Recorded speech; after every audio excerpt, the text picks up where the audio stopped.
جی پاکستان اور ایران کے درمیان کشیدگی بڑھ گئی ہے۔ پاکستان نے ایران کے ایک صوبے کے اوپر اٹیک کیا ہے اور چند دہشت گردوں کے ٹھکانوں کو نشانہ بنایا ہے۔ یہ ہوا کیوں؟ ایران اور پاکستان آمنے سامنے کیوں آئے؟ کیا وجہ بنی؟ اور یہ جو آپریشن مرگ برسر مچا شروع کیا گیا ہے پاکستان آرمی کی جانب سے، یہ کیوں شروع کیا گیا؟ اس کے اوپر میں آج تھوڑی سی ڈیٹیل میں بات کروں گا۔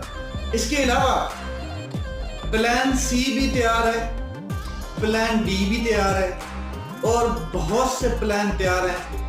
عمران خان صاحب وہ شخص ہیں جو کبھی ہار نہیں ماننے والے، آخری گیند تک کھیلنے والے۔ تو جو لوگ یہ بار بار سوال کر رہے ہیں کہ اگر پلان اے ختم ہو چکا ہے، پلان بی